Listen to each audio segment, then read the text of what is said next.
Hey, it's Mark Lynn here with your video thought for the day. All right, the book of Romans, one of the most pivotal books really in history. It led to the Reformation movement and Martin Luther's breaking away from the Roman Catholic Church. It led to a resurgence of faith among so many notable people, even within the historically Catholic Church. Augustine was so influenced by Romans, John Calvin, so many others. So here is Romans in 4 minutes. Now the theme of the entire book of Romans is really wrapped up in Romans 1, 16 and 17, those verses, which is why I put them out there as the memorable verse. If you're going to memorize one verse out of Romans, you can't go wrong here. Paul says, I'm not ashamed of the gospel. Now that's a buzzword for Paul to talk about the death and the burial and the resurrection of Jesus. He says, I'm not ashamed of the gospel because that death, burial, and resurrection of Jesus, the gospel is the power of God that brings salvation to everyone who believes, first to the Jew and then to the Gentile. For in the gospel, the righteousness of God is revealed, a righteousness that is from faith, first to last.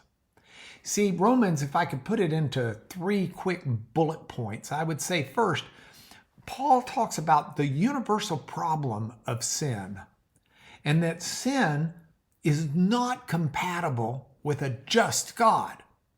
A just God has to judge sin. We don't want a just God usually. We want a God who will throw justice out the wind and just deal with us in mercy. But it's innate to God's character to be just. And justice calls for a solution to sin. And that solution is death. Sin is a cancer that needs to be destroyed, and it's a universal problem. So here you've got a perplexing issue.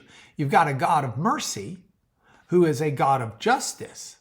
And justice demands that sin be destroyed and be put to death. So what's a God of mercy to do? Well, the answer, as Paul explains in Romans, is my second point. God says that he, through Jesus, will take on the consequences of sin, will die, but there will be a resurrection of Jesus unto glory. And there was, and as a result of that resurrection, we can give our responsibility for our sin over to Christ. We can trust him to have dealt with our problem. That's called justification by faith. In other words, God can be a true, fair judge and yet act in mercy because he himself takes on the penalty for our sin. And he doesn't only do that, but it leads to my third point in Romans, that grace of God, that graciousness, but also that act of sacrifice is something that transforms you and me. As we come to God and say, thank you for the death of Christ for my sins. Thank you for paying the price for that sin that I seem to be so stuck to, seems so ingrained in me. Thank you for that. We will see God begin to transform us by his Holy Spirit. It's a marvelous book.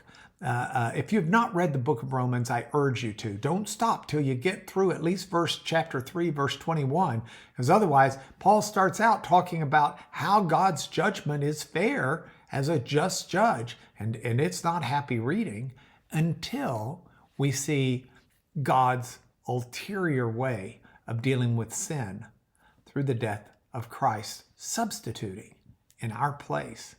And that is great news.